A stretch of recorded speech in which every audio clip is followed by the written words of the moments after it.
But instead, He chose mercy. He chose mercy, folks. Because that's what He believed in. Without malice, without explosion, without words, many would have asked. It appears that mercy was His option. Can you imagine Him talking with her? And He could not have been with her privately at this point without someone else. And whether He asked these questions, I don't know. But I somehow think that maybe they would have been a part of some kind of discussion. How could you do this to me? I've given everything. I've worked. Done everything I could do to make this right. And you would treat me like this. He could have demanded, who's the father? Oh, don't give me that.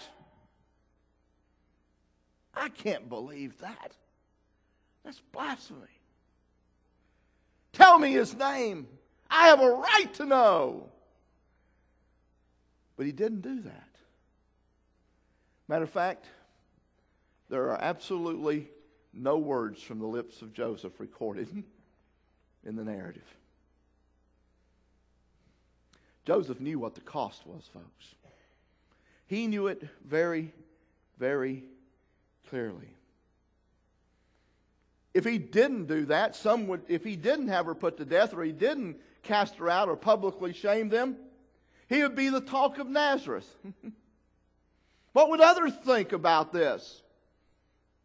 How would others react to him? He would always be known as the guy, and somebody would be talking quietly behind his back, wouldn't they? But you see, apparently, Joseph's righteousness didn't take that into consideration. It wasn't about him. It wasn't about him. Friends probably would have distanced themselves from him, having nothing to do with him. Because after all, he was a failure. He could have defended himself, but he didn't say a word. Rather, according to the account, he chose to suffer the pain of rejection because of someone he loved. He took the pain on himself. Wow. Over every obstacle that was before him, over every challenge that he faced, over every emotion that was raging through his mind and his body, over everything that probably his friends said to him, with every option before him, frustration, anger, rejection, coldness towards God, all of those things, Joseph chose to follow God's plan of mercy. That was regardless of the cost for him. Without giving in to anger, he showed the world what a believer really looked like. A person who knew God. The mystery of Jesus' birth is really beyond understanding, isn't it? I can't imagine what it would have been like in that day to ever have thought about that. Matter of fact, when you read this passage of Scripture, it is beyond comprehension when you think about it, isn't it? It's just not something that you look at and say, well, I can understand that. No, we don't understand that. We don't understand how God, in all of His glory and majesty, before the foundations of this world ever existed,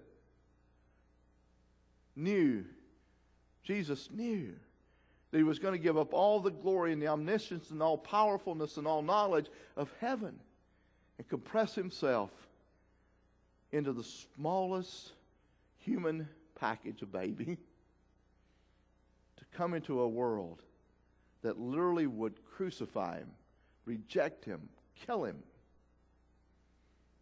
And He was going to do it because He did it because He loved you. And He loves me. He could have said, no, I'm not going to do that. What do we know that God took on the weakness of a newborn, placed the life of an infant in the trust of a sacred young, scared woman. And a young man which had the character of grace and mercy. Folks, these are two characteristics that we all need daily as a witness of living God's love in a world that doesn't understand mercy, doesn't understand grace, and doesn't understand forgiveness. We are the ones that God calls, just like He did with Joseph, without explanation of why we should not be frustrated, but with a commission and an example of how to show mercy and love to an unloving world. And that's the story, isn't it? Because now we look at Joseph and we don't think, well, he got took. We don't think, wow, what a fool he was.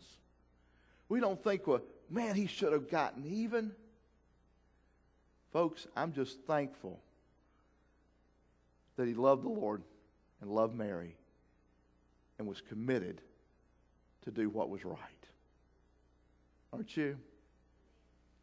And in our life, I think when we have those decisions, it is not about what others think. It is not about what we can do.